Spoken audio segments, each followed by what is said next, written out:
since then. So, George, you want to get everybody up to date and tell us where we're going? Yeah, I think what would be really useful, not now, but it would be very useful, Richard, if we just direct people to the last meeting because it really was very good. I Yeah. think Lewis was certainly on it, and we had. Well, sorry, Sorry, go on. what we'll do is after this meeting, we'll send out links to the meeting page on Oh, the great. Okay. website, and then everybody can get to it. We've got it's a 50-minute podcast on there that covers everything. You've not got to wade through the whole meeting. Sorry, George, keep going. No, that's fine. So the point was what we discovered at that meeting, what we agreed, and Lewis was on it. There was people from Waits and Wilmot Dixon and Bowman and Kirkland, and the people that are delivering new schools at the moment, they're providing some really comprehensive information, but there's not very much traction with the schools actually using it, and that's pretty frustrating, isn't it, Lewis? To that. So what we've been trying to do is look at how we could simplify that, and I've been working together with Mo from Mortar to see if we can have a level of standardization, because one of the challenges that was explained was that the technical advisors who are overseeing what people like BIMBox are producing, they have slightly different views in some cases as what good looks like, which of course is really challenging because you end up with a lack of clarity, and that obviously then affects the standardization of the information that goes into the schools. So we agreed that we were going to move forward with it. I've spoken to Mace and also to Mott MacDonald, and they're both receptive to talking about the asset information. So this isn't challenging in any way what the department is asking for. What we're actually trying to do is look at what it is that the schools really need, and that's a slightly different information set. So what I'd like to do is the plan is that we're going to be running these over the next couple of months, number of follow-up sessions.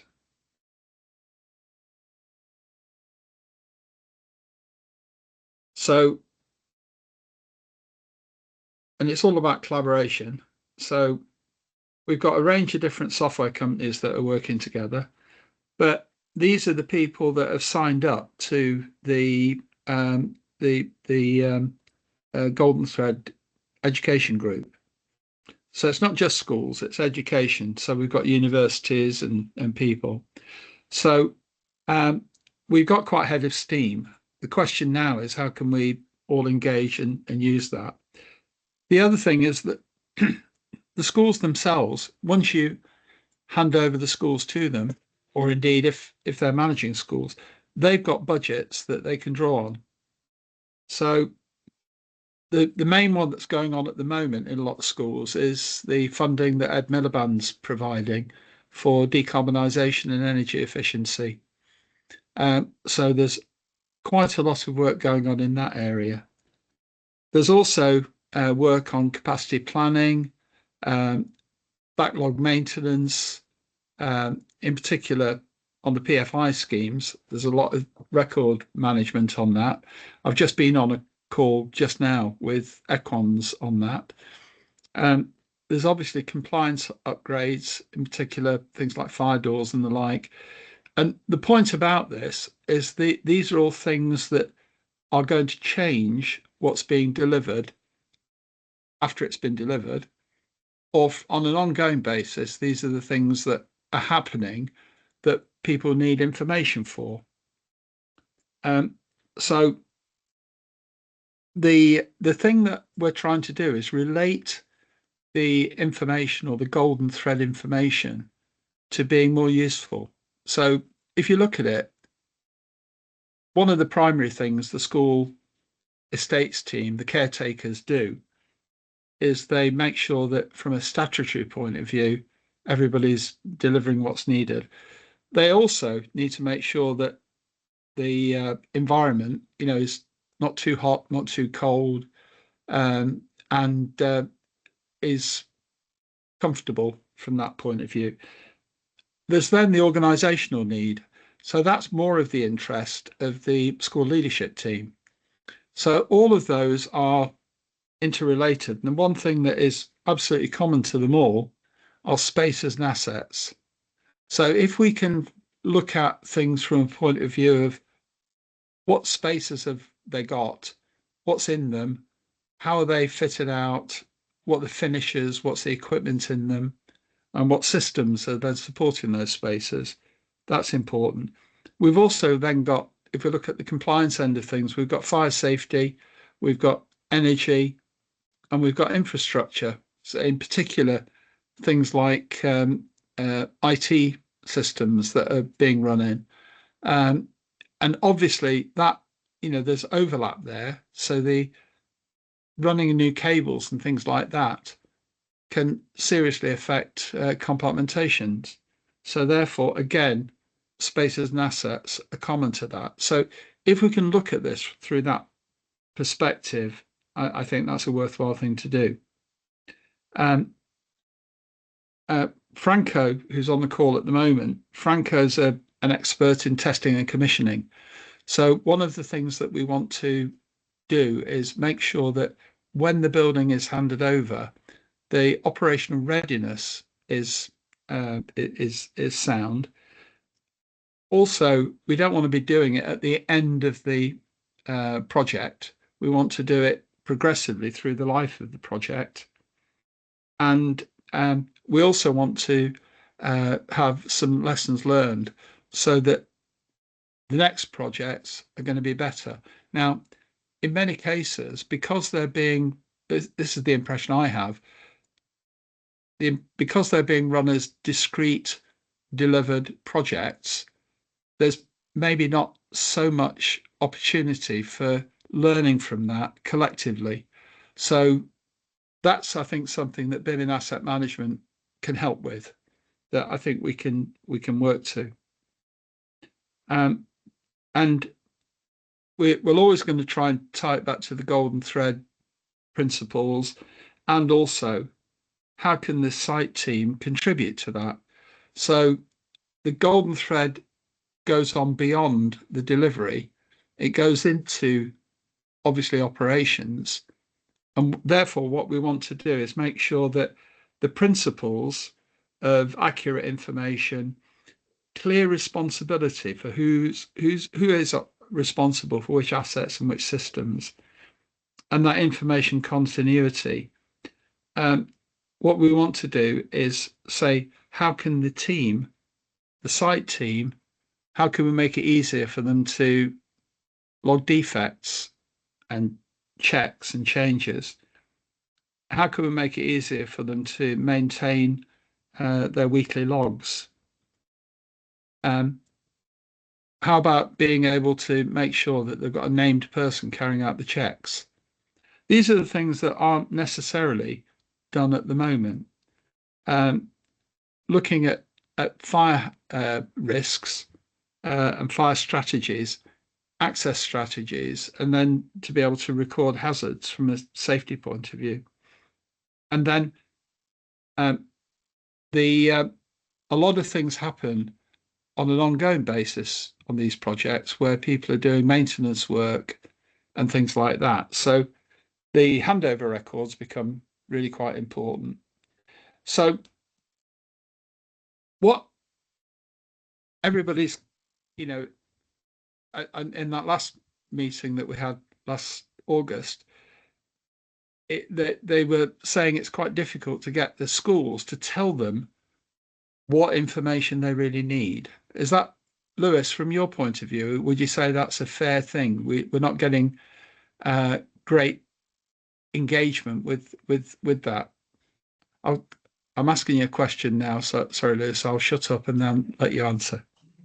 No, that's all good. Yeah, no, I totally agree. We aren't getting the right bits of information to populate that, and even with that, we don't know what's going to be used at the end of the project either, how they're going to use that. So the data we are getting, we don't know if that's going to become obsolete pretty much as soon as we hand over.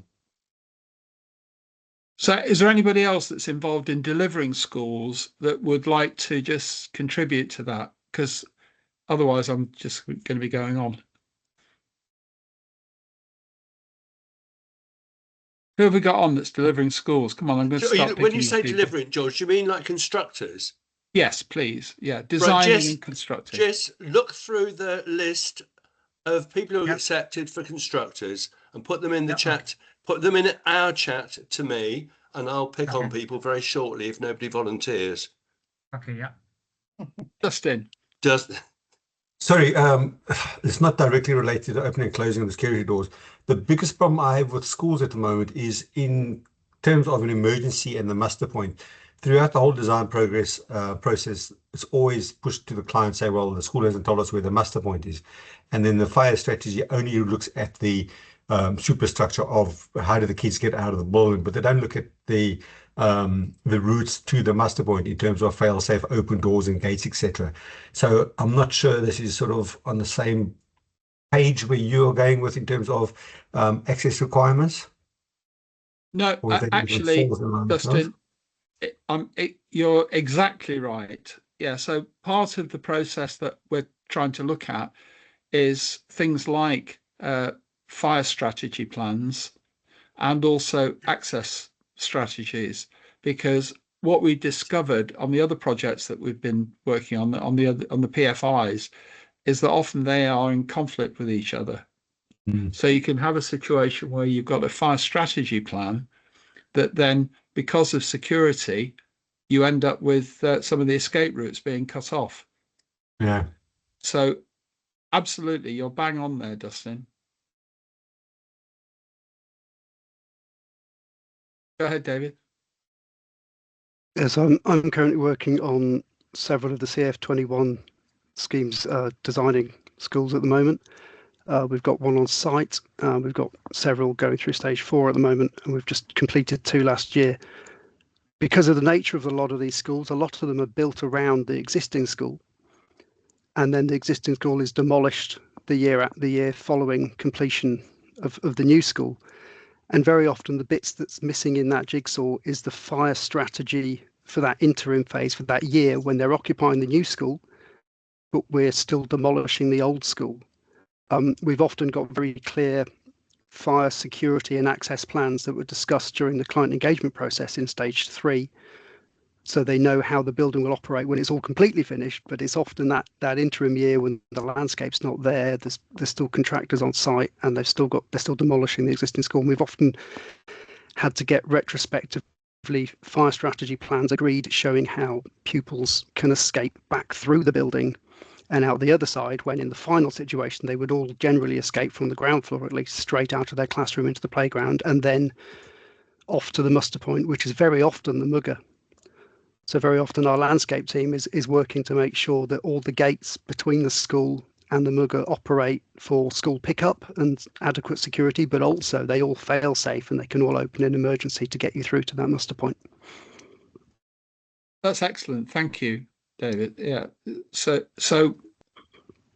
where we're going with this is to look at how we can identify what those particular tasks are, and then what information are we actually able to deliver that really helps them in doing that.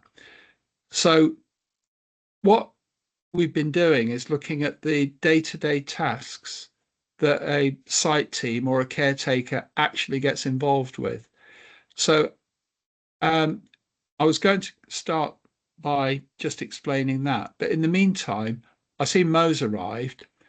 Mo, could you just explain what you think you would like us to be doing in, as far as the mortar side is concerned?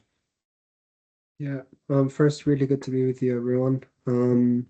I think, like, for me, the general thing that I'm trying to get to somehow is what are all of the steps that we actually go through in order to hand over an asset to begin with?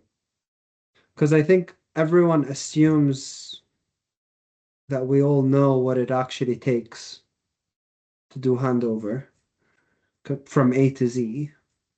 But I don't necessarily think there is full agreement or a clear view on what are all of the steps that we have to go through. And that becomes even more important when we start thinking about things like what do we actually need to do to comply with the Building Safety Act and so on and so forth, with the ideal outcome then becoming this is what we do now, and ideally this is what we should be doing. So these are all of the duplicate activities that we currently have and duplicate tasks that we currently have across the different stakeholders that are involved in handover and just across the board. So for me to summarize, I think we should have a very detailed responsibility matrix of all of the tasks involved in handover, and why they exist and who's responsible for each step. And if we get there, we can then work towards looking at how we actually all improve the process collectively. But I think there have been attempts at this, but I don't think there is anything we can all point to and go, these are all the steps that happen in order for someone to hand over an asset. Thank you. Yeah, so one of the things that we're trying to do here as well, most of the people that are on the call, they're not just involved in schools, they're delivering healthcare facilities and all sorts of different.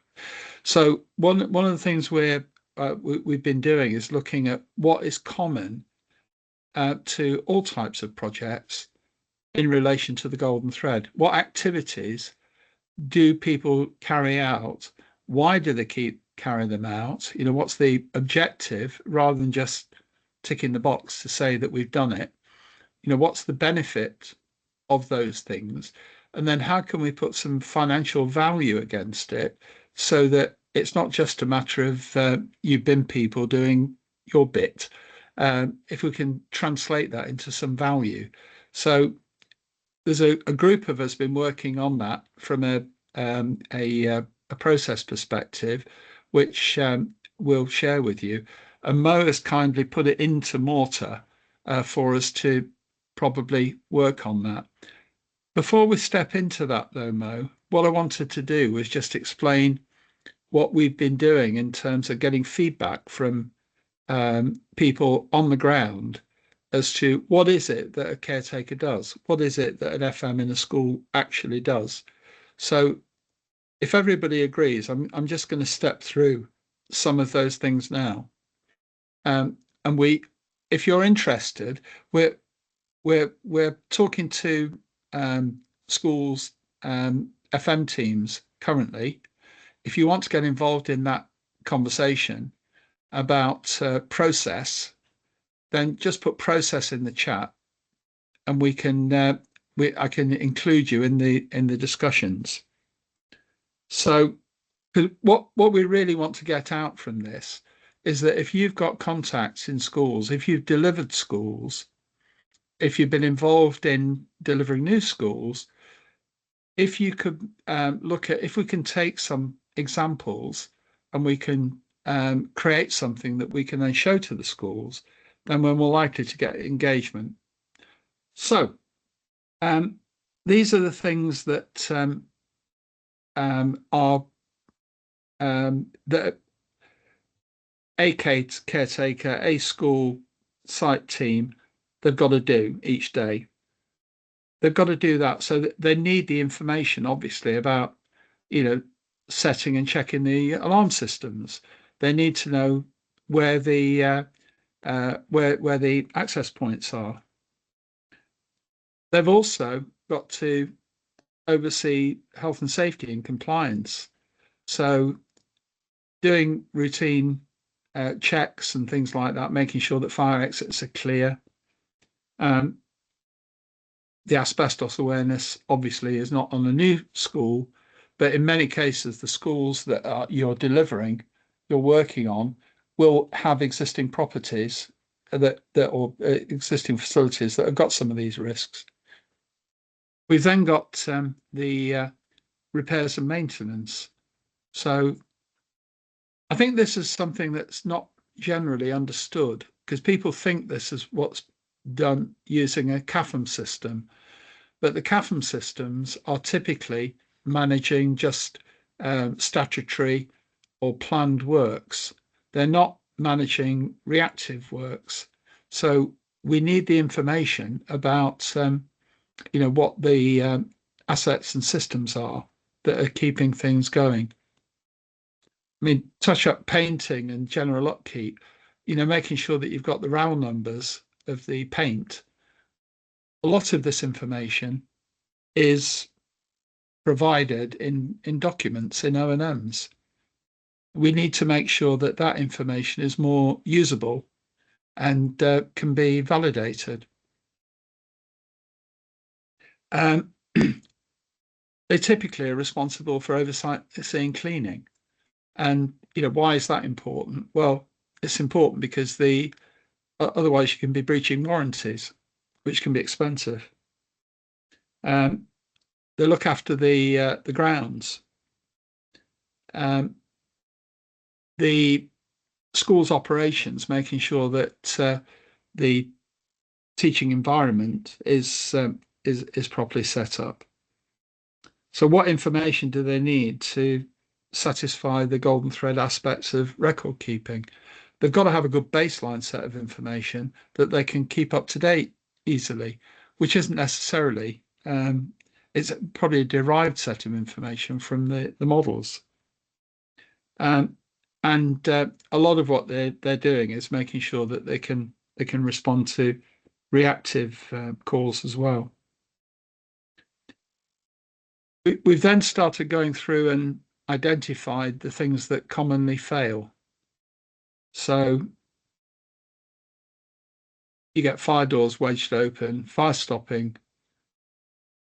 So the reason I'm showing this is that if we can then relate that to the critical things, then we can make sure that the Regulation 38 information, for example, is actually being handed over in a form that they can use. And the other thing that's not widely understood with Regulation 38, because this is something that we could help the schools with to understand the importance of it, is that whenever they are getting work done, because often school caretakers are commissioning work that is being carried out in the school, they have to, by law, provide anybody that's undertaking the work with the right fire safety information. And in many cases, that just doesn't exist. Also, they need to be able to check and validate that the work that's been completed, if it's affected any of the fire safety equipment, that's fed back as well. And it'll include things like fire strategy. In many cases, the schools don't have a fire strategy or an up-to-date one. And then another one that's a really important one is fabric and compartmentation, damaged walls and partitions, being able to check when work is being done to wrap into that activity, maybe checking above compartment walls and things. And then M&E assets, it's catastrophic if obviously the heating system goes down.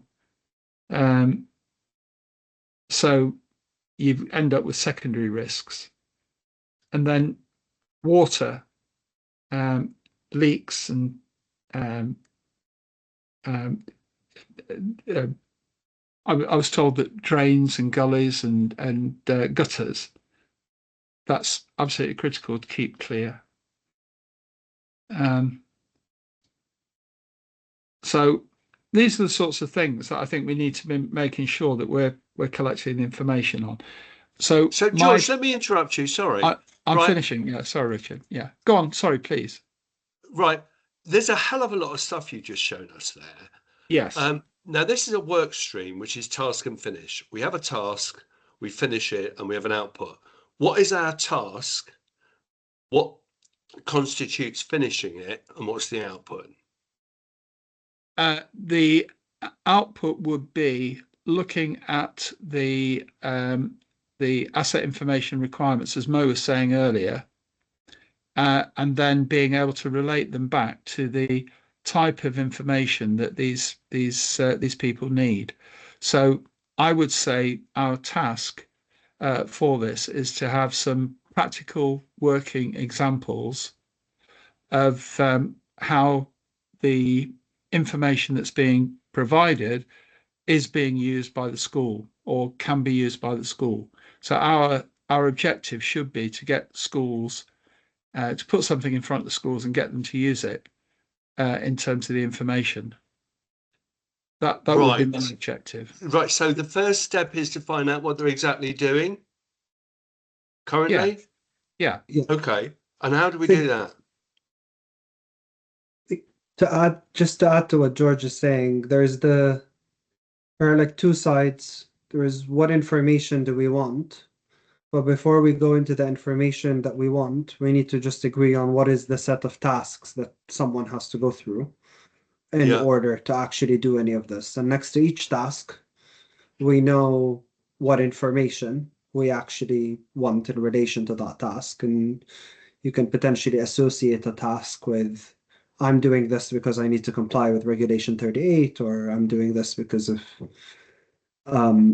the DFE in this instance asks me to do something specific, and so on and so forth. So all it really is just agreeing on a common set of tasks that we have to go through. So what's our methodology to do that? What's our methodology to do that? How do we do that? How do we agree on the tasks? Who says what the tasks are? How do we get to that stage? That's what I'm trying to get at. Can anybody hear me? Can I come in? It's John. Yeah, go ahead. Yeah, John. yeah. Okay, so I'm looking, I've been listening to everything, and to be quite honest with you, a couple of things that have come out, and it's linked to what you're saying, really. When you talk about caretakers' roles and responsibilities, I've never ever in my life seen a caretaker having that sort of responsibility thrown at them. Number one, they're not qualified. So I assume that's just a slip of the wording, but there's no way that somebody, for example, a caretaker, could be responsible for all those activities and day-to-day tasks that you've described. The way to approach this has to be, the first point is statutory compliance. It has to be. It doesn't matter whether you're a hospital, a school, housing, any of the sectors, it has to be statutory compliance. What drops out of that is there's a lot of good practice out there around procedures and processes. So if you speak to some organisation, they've got their absolutely finger 100% on the pulse, and they could share best practice with you.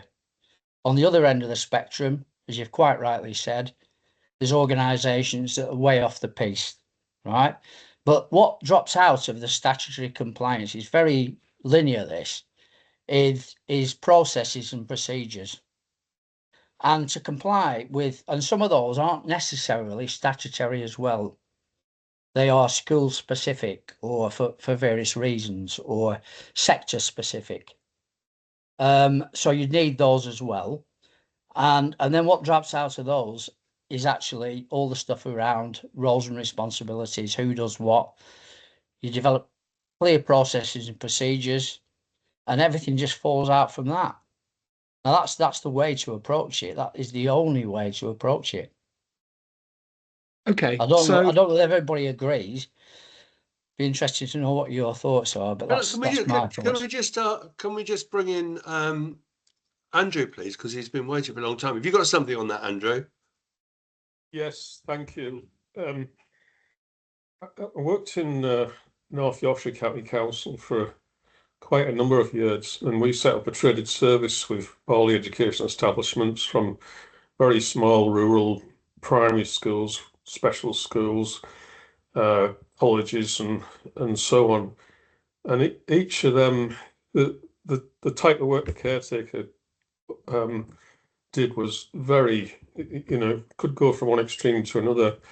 But I'll give you an example of, at one time we had the fire service threatening to serve notices on us because they just couldn't get the information they wanted when they were coming and doing inspections, things like emergency lighting checks, fire risk assessments, you know, all the maintenance to do with the fire alarm systems. So I initiated a folder for every educational establishment in North Yorkshire, and that was basically called a fire folder.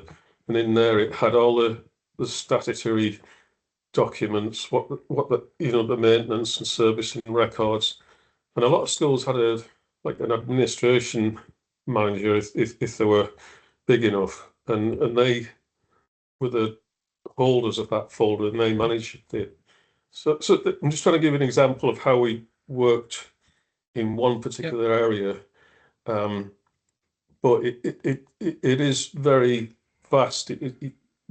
Every school's different, and so we tried to standardise something right across the educational establishments so that they all had this standardised folder. And I know I'm talking about a paper one now because everything's obviously changing all the time.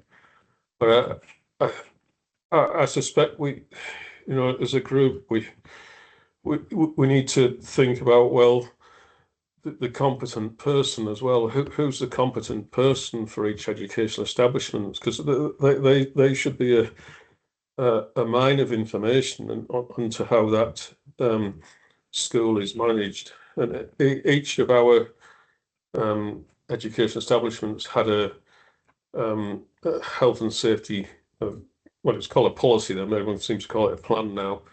And in there was all the roles and responsibilities.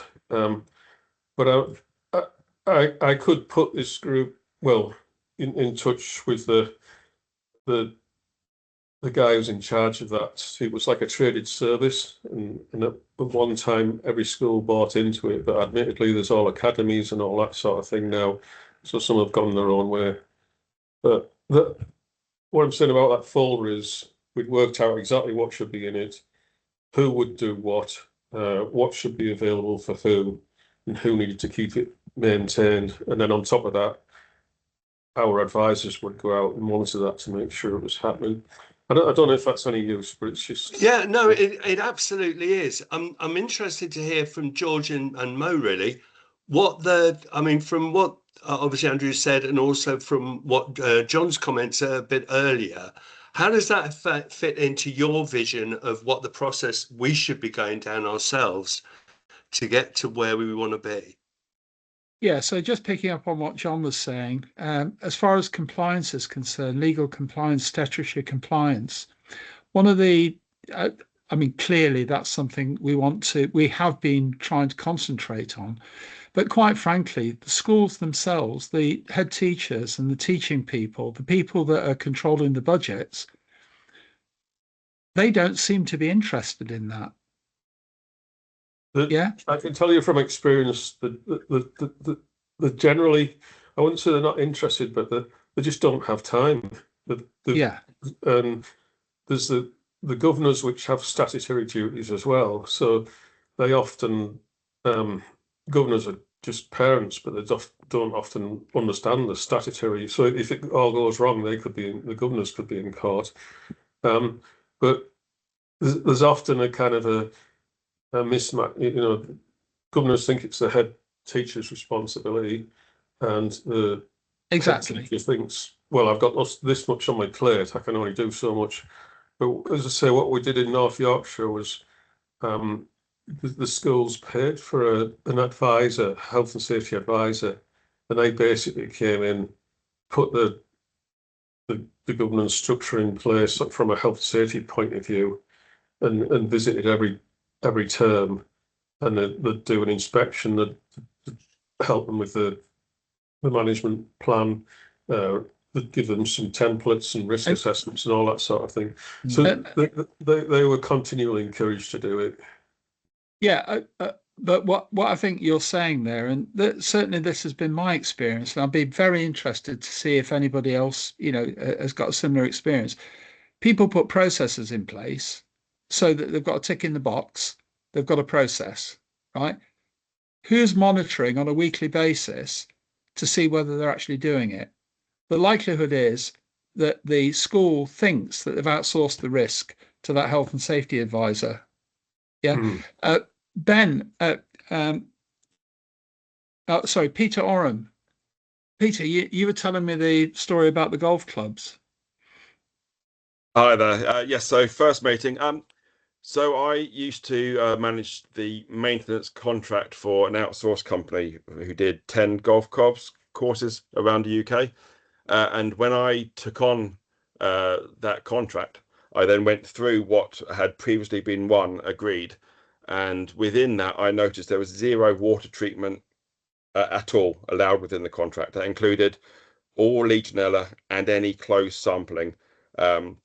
So I asked the question, why is this not included? And I was told by the golf course that they deem themselves as low risk. So they didn't like the fact that I pointed out that they were high risk, because who plays golf? Young people and old people, and that's 2 high risk groups. And the way so I quoted it, and they didn't want to go ahead for it. But the way I got this instructed was I then said, look, I'll pay for or I'll charge you for duty holder training. And if you decide that the duty holder training wasn't worth it, I'll give you your money back. Within 15 minutes of doing the course and the instructor telling them their liability, they were turning around to their bosses to say, give this man the instruction for the water treatment, because they realized how liable they were going to be. And once we did the tests and we did all the water treatment, every single system in the closed system was void of all chemical. And we came across E. coli, we came across Legionnaires. So then we got the contract going forward. So yeah, as soon as they realize actually that it's their name, they are liable, then they want to do the work. Up until that point, they don't know. But you can't offset that responsibility. Sure, thank you. Yeah, so the reason I was going through this, John, was from forget the term caretaker. Yeah, so that's probably, I mean, really it's the site management team, which is typically maybe one site manager with 2 or 3 technical people that are working for them, plus they outsource quite a lot of work to third-party organizations. But I think the important thing from what Andrew was saying earlier is identifying who's responsible for each system and each item, but also to look at that from a point of view of how does it affect teaching and learning, which is really what the school's bothered about. And if, for example, something not being checked, not being inspected properly, it's not the inspection that's the problem. It's when that fails, what's the impact on the school? So I guess that was the point. I was trying to come at it from the point of view of looking from the different end of the telescope that we're normally working at, which is how do we deliver this stuff to people? It's more about how do they actually use it on a day-to-day basis. Gordon, Can I just respond before we move on that one? So I think we all know that this varies from depending on if you're a large academy and you've got a combination of secondary and primary schools, the chances are you've got something a lot more substantial in place when you talk about a team or a contractual relationship to manage this stuff. We all know that. The problem is when it becomes a smaller school, and sometimes they have service level agreements, as you quite rightly said. They could have it with a local authority, they could have it with external consultants who provide services. We all know they can choose a menu of services they can deliver.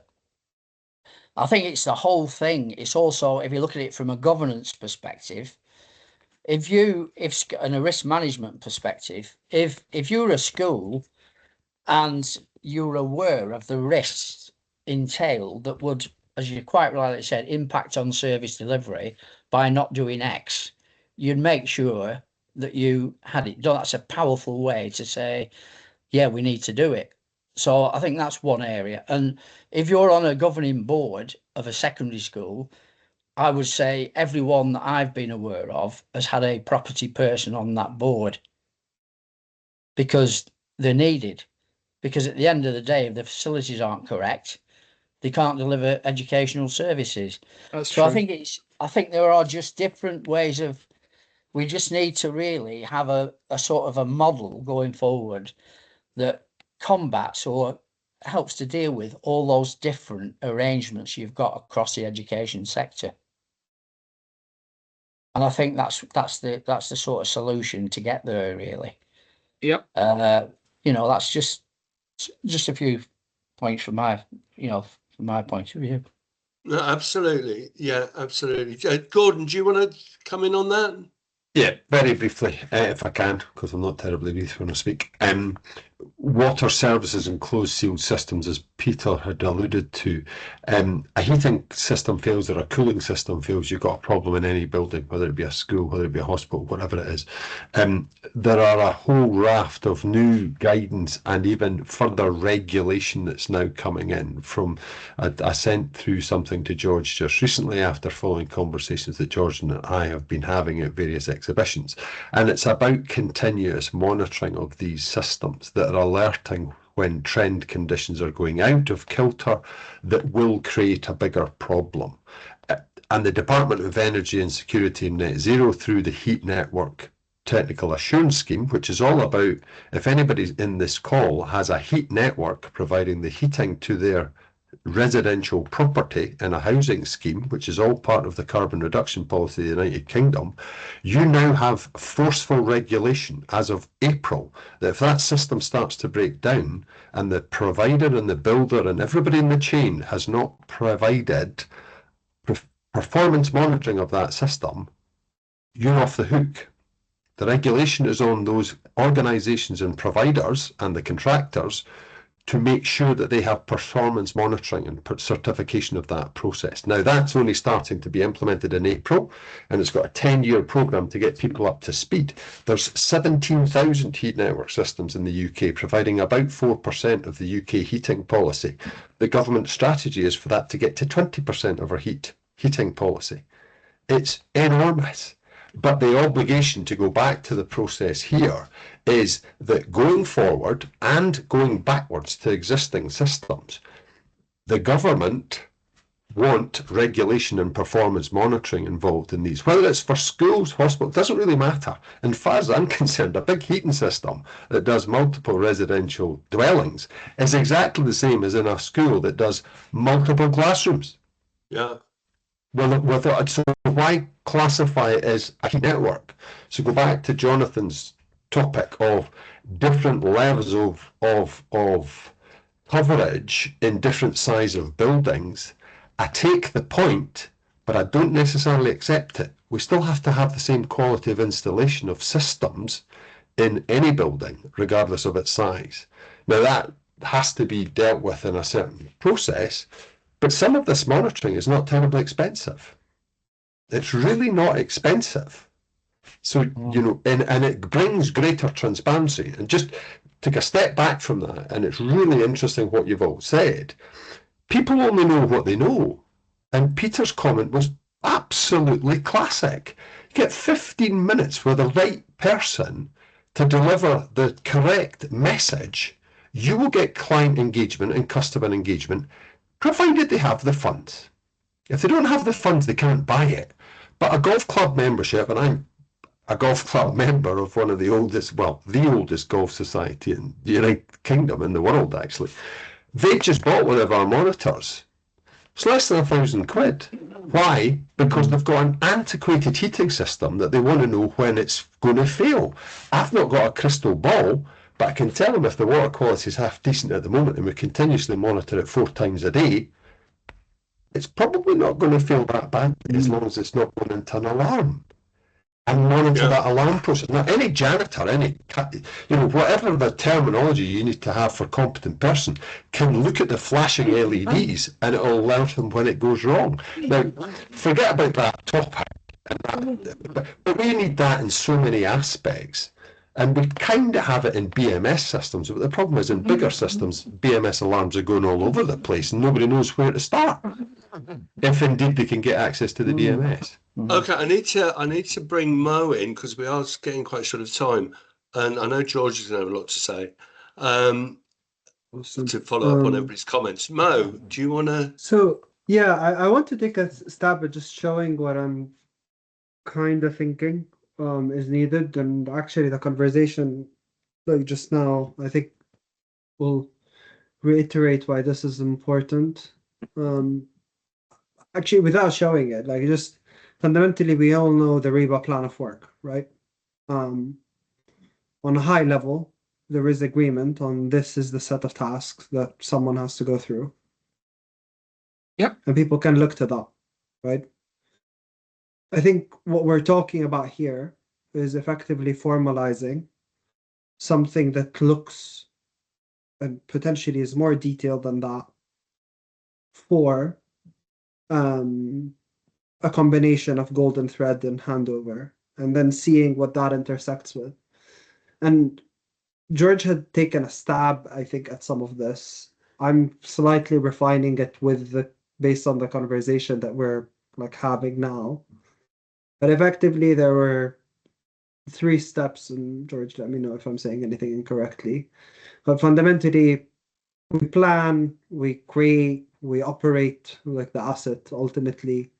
Within planning, we coordinate stakeholders, we capture information and classify it. Within creating, we have digital product data, O&M, and O&M production. We have validation and data quality. We have information federation integration. Within operate, we have digital twin, record and portfolio, maintenance and response to issues, work instructions, the compliance and planning, as-built models. You may agree or disagree with these headings, but then that's partly like the point of the exercise, like ultimately. You can then technically break that down into a set of tasks that I actually have to go through in every single one of these. Within every one of these tasks, a lot of the caretaker conversation that was happening earlier to me would fall under a set of activity tasks that have to happen in the operate phase and that have the responsibility of a caretaker, like just fundamentally, right? Or the caretaker is an end recipient, end user of. So then the columns that I have after that are who's responsible, who's the recipient, what sector is this relevant to, what does it have to comply with, and then I just added one off the back of one of the comments, which is like it was in relation to BMS systems, right? And like just what can be used there, like what potential technology is useful for a specific activity. And that goes beyond like what software is relevant, like that was my actually interesting takeaway from that. Like it could be hardware, it could be software, it could be whatever, but fundamentally. Is it your idea and George's idea that we're looking at now is the structure for the group, the work stream, to answer those questions? Is that what we're thinking? Yeah, I've just added a few columns now that George and I hadn't discussed, but the discussion prodded that. But I think yes, that should be like that's a key deliverable we can work towards, and there are various ways we do that. Each person can take a stab on it on their own with like these are the 10 columns, like just go at it, and then we use AI or something to reconcile something between our collective knowledge, and then we work through that, or we just have sessions where people talk through it and we then. You've got that in a shareable format, have you, Mo? Yeah. You have. So anybody in this meeting can actually get to that? Yeah. I think there's a question on whether we want to work on the joint one first, or whether it's actually better for each person to take a stab at what they know individually. there is an argument that that would actually be better. Like me not overly thinking what you think Yeah. is actually sometimes better. So we download this. Each person can have a stab at their own thing. Yeah. Like, and after people have had a stab at their own thing, we then consolidate it into a shared thing, and we Yeah. go. We've now taken the knowledge, like, So and viewpoint people of can concentrate 15, on their 20. specialism. Yeah, because and then people don't get, because like it's just easy when I start saying something, or or like when each of us, we then take it in the direction that we think. Whereas the biggest advantage here is Yeah. stepping away from what each of our preconceptions are, and actually taking a really fresh stab at it as this is what I genuinely think and what I know. And then 'Cause we've from got a there, really we good build a mix in this shared group, haven't picture. we? Yeah. George, is that what you're thinking as a way to move forward? The only danger with that is that we end up with something that is so amorphous, it's difficult then to tie it back to something. So I'm in agreement with Mo that if we brainstorm, that's a good way of working. But it's also the case that we don't have very much time. So what I'm trying to do is do something that is a quick win to be able to say, okay, we're producing all this information. As Mo says, we're following the Reba Planner work. There's a series of gateways that, certainly from a residential perspective, that's common. But what I was thinking was that if we can do things in a way that is common to schools, healthcare, residential, we're not getting drawn into something that's too constrained. So that's what I was thinking. Yeah, like what Gordon was saying about the heating systems he was talking exactly. about. They apply to all these things, don't they? It's not just for schools. So it makes sense to everything that's common to certainly to do that first, doesn't it? But I just slightly, like, I agree and I disagree at the same time, in the sense that why not, like, do the specifics of what's in healthcare versus the specifics of what's in schools? Like, the advantage becomes we have a relatively consistent set of activities that we all need to go through, but then there are intricacies for what happens when I am in healthcare, or when and I think, like, even if you look at, like, things like the plan of work, like, I think that's where some of these, like, fall short, because they've tried to stay on such a, like, I think there is a hybrid where we go, let's actually each pretend we're delivering that one thing. What do we need to do there? We have a detailed set of activities. We can then map them back to, these only apply if I have this specific asset in place, or I have this specific system in place, or I'm in this specific sector. And then we work from that. And then without, like, we don't need to worry too much about reconciling each other's thoughts, because that's actually the one thing AI is really, really good at. So if which then means there is actually an opportunity to go, let's each write it in our language. Let's be as detailed as we can as far as we know. Like, set a week if people can do that, or 2 weeks, and just quickly run through the relevant activity, because people will know inside their heads what activities they've gone through and the steps that they have to go Sorry, through, I'm and going to then go interrupt from you. there. Right. So basically, what you're proposing is that we make this public to individuals to fill out their specific bit. Right. Let me ask now, for the 30-odd people in the meeting, who wants to volunteer to have this form sent through to them, and for them to fill out as appropriately as they can, given their own experience. Who wants to volunteer to do that? Can I just volunteer? Can I come in, please? Sorry again. It's related. So I've been doing a similar piece of work to this for George, so he may want to comment. It's adopting a slightly different approach to what Mo's done, but the end goal is exactly the same. So I'll let you comment in a minute, George, about that. But just one other final thing I want to pick up about what Gordon said. And I think it was very important that we just mentioned this. So Gordon talks about spending 15 or 20 minutes with the right person makes all the difference. And he's absolutely spot on. And that person has to be, for this whole thing to work and to get buy-in, has to be at the appropriate level in an organisation. Now, there was also some other points made about, well, they're not interested because it costs them money. Well, actually, if you flip that on its head, it doesn't cost them money, it saves them money. And this is where I think we really, really need to focus on. So the benefits, in lots of cases, for clients to actually buy into this, and how you pay and structure that payment is another thing altogether.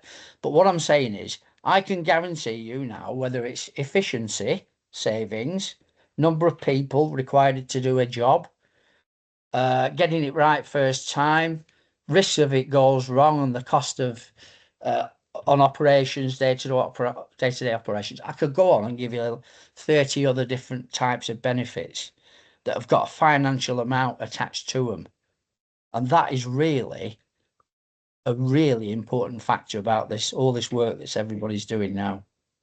You're spot on, Jonathan, but the problem is, again, it goes back to what I said in the sense of you don't know what they don't know.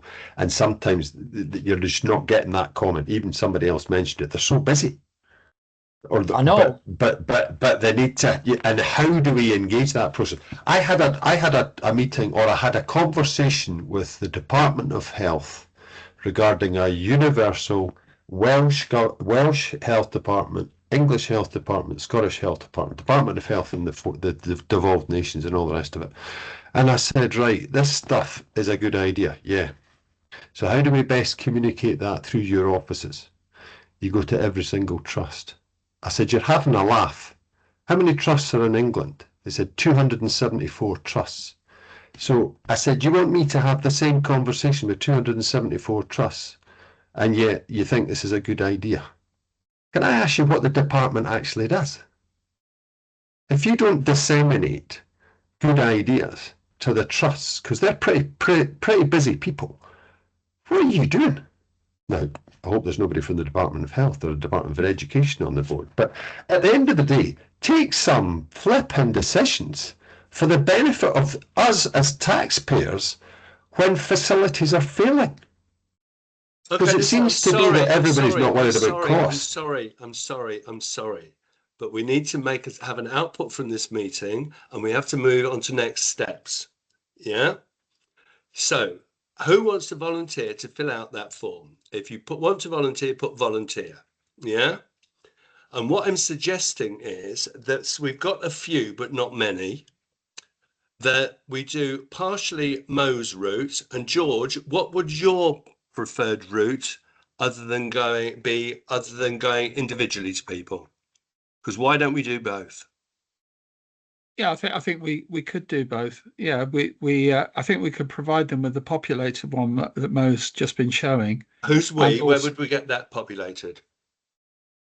We've got one that's already populated. You've got one already populated? Yeah. Oh, right. Okay. So we've. Yeah. So, what the other outcome, Richard, that I would like is because at the end of the day, as John's saying, we need to, and Peter was saying, we need to see if we can engage with the people who are actually the decision makers, who are probably the school leadership team. So if anybody's got any projects or that we could perhaps use just to open up that dialogue, maybe you've got something that you've delivered already, that's already complete, that we could maybe do some transformation on. Is that something that anybody's interested in participating in? So, that's my other question. Has anybody got a project? Has anybody got a project that fits into what we're doing here that they've done or they're currently doing? Anybody at all? or making an introduction. Yeah. Or yeah, if you know of one that you could get us involved in to actually get some cold face information on a live project. Anybody at all? Has anybody put their name in the chat or project in the chat? Have you got any of the contractors on board who are working or tendering for the CF25 framework? I don't know what CF25 is, but if it's the current framework, yeah, It's BIMbox. it's the new framework, yeah, because we're currently building under the previous one at the moment. Yeah, I think well, Morgan Sindel were on earlier. I don't know whether it's not. It is. I think we've run over, so that we've probably lost him.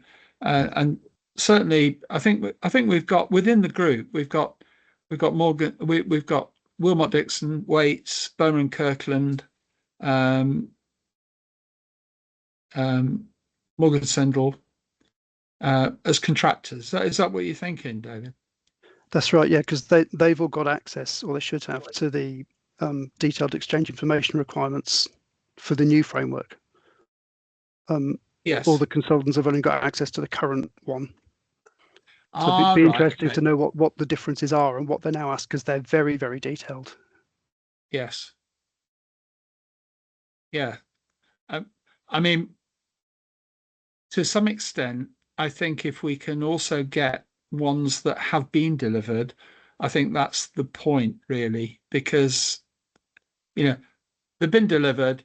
The O&Ms, I mean, I think the O&Ms are an important part of this as well, David.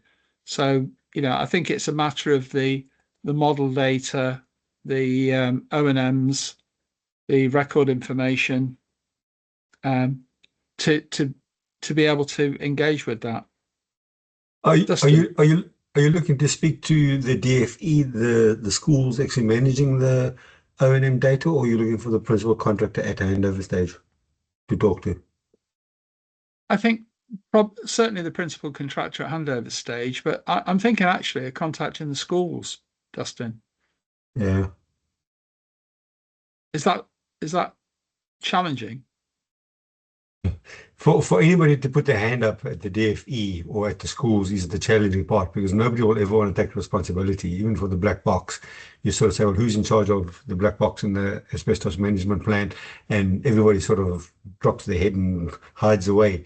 But I can ask my colleagues at Waite, who we do quite a lot of schools with, or Galliford Try, if they can, if they want to open up a conversation and maybe meet up to have a conversation. Yeah, and on the other hand, we've got dozens of schools that we're working with on, with people like Equans and Sodexo. I was talking to them about 8 schools this morning. So we do have a lot from the FM side of things. But it would be interesting to talk to people where they've recently taken over. They're perhaps in defect period for the first year or so. How much gets changed out in the first year? I don't know. And how is that recorded? These are the sorts of things. And importantly, what of the information that's being delivered, what of it is being used? I think probably what's happening a lot of times is that you've got the specification requirements for the schools, but they're not actually giving you a requirement for Hannah. Sorry, the dog would decide to bark if someone else started talking, wouldn't it? Yes. But then let me go sort the dog out. Hopefully you still get, and I'll carry on in a second. Okay.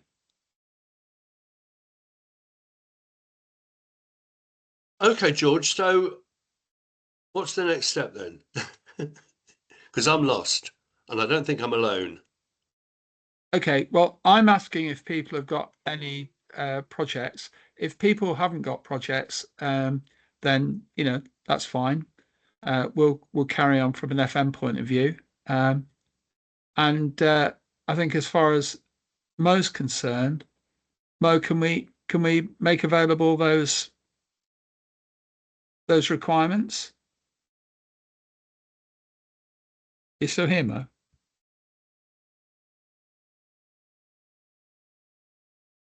I think he's gone, George. Right, well, don't worry about that. The people who volunteered will get that through to them to add Yeah. anything they want to. In the meantime, George, you've got a completed one, George. So why don't we work on the basis of validating that? So we've got, since you've obviously a number of people have already contributed to that, so we've got a very good start point. Let's disseminate that out to all you people and a few that couldn't come along. And you can flick through that and see what you think. And if there's anything glaringly wrong or an omission or something you think should be added in, you can let us know. And then we'll look to have another meeting in what, 2-3 weeks, George? Yeah. By which Absolutely. time we should have the validated final effort done of that document, which we can run through quickly during the meeting. Obviously, most of you will have looked at that. Run through quickly during the meeting, and then we've got our first major step actually completed fairly quickly, haven't we? And then we can move from that during the next meeting. So just to explain, this is what Mo was putting up. This is the spreadsheet version. The point is, what we've done is here, we've defined a number of different activities that we think, from a golden thread perspective, people are, that these are things that are contributing to the golden thread. So that's the dimension that the perspective that we're coming at it from. So we've got those activities. Why are we actually doing it? And then what are the benefits of us doing that?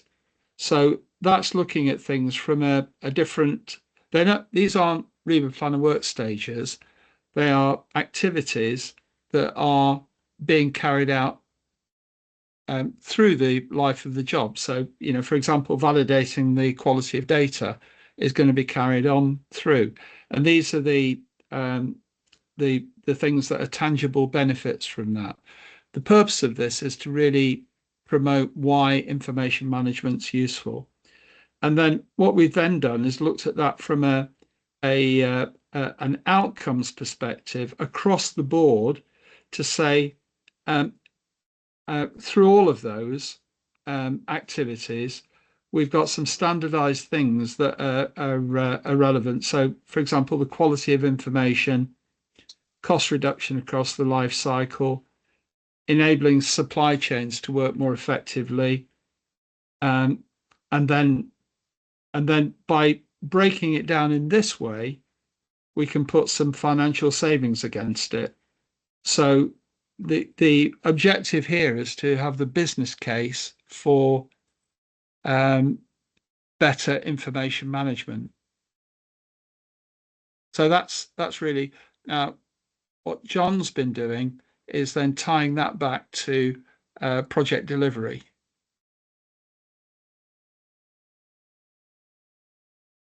So this is what we can share on things.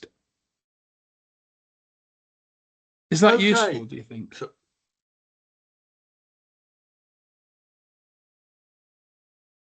Anybody any comments about that or?